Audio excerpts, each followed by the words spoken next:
नमन शारदे मुँह, नमन शब्दगान मंच।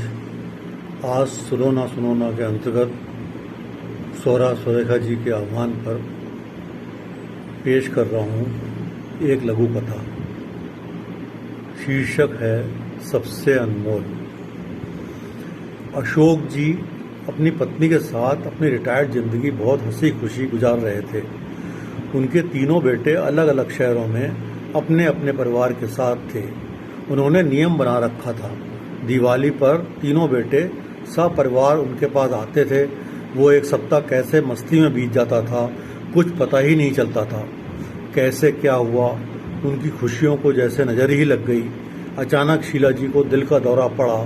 एक झटके में उनकी सारी खुशियां बिखर गईं। तीनों बेटे दुखद समाचार पाकर दौड़े आए। उनके सब क्रियाक्रम के बाद सब शाम को एकत्रित हो गए। बड़ी बहू ने बात उठाई, बाबूजी, अब आप यहाँ अकेले कैसे रह पाएंगे, आप हमारे साथ चलिए।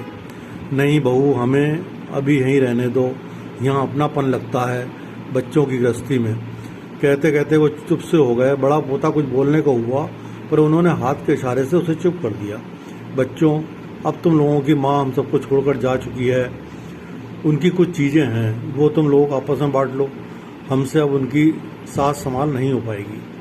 कहते हुए अलमारी से कुछ निकाल कर लाए। मखमल के थैले में बहुत सुंदर चांदी का श्रृंगार दान था। एक बहुत सुंदर सोने के पट्टे वाली पुरानी रिस्ट वॉच थी। सब इतनी खूबसूरत चीज़ों पर लपक से पड़े। छोटा बेटा जोश में बोला, अरे ये घड़ी तो अम्मा सरिता को देना चाहती थी। अशोक जी धीरे से बोले, और सब तो मैं तुम लोगों को बराबर से दे ही चुका हूँ। इन दो चीज़ों से उन्हें बहुत लगाव था। बेहद चाव से कभी कभी निकाल कर देखती थी, लेकिन अब कैसे उनकी दो चीज़ों को तुम तीनों में बांटूं। सब एक दूसरे का मुंह देखने लगे। तभी मंझला बेटा बड़े संकोच से बोला, ये श्रृंगार दान तो मीरा को देने की बात करती थी, पर समस्या तो बनी ही थी। वो मन में सोच रहे थे बड़ी बहू को क्या दूं। उनके मन के भाव शायद उसने पढ़ लिए। बाबूजी, आप शायद मेरे विषय में सोच रहे हैं। आप श्रृंगार दान मीरा को और रिश्तवाज सरिता को दे दीजिए। अम्मा भी तो यही चाहती थी। पर नंदिनी, तुझे क्या दूं समझ में नहीं आ रहा। आपके पास एक और अनमोल चीज़ है बाबूजी, और वो अम्मा जी मुझे ही देना चाहती थी। सबके मुंह हैरानी से खुले रह गए। दोनों बहुएं तो बहुत हैरान परेशान हो गईं। अब कौन सा पिटारा खुलेगा।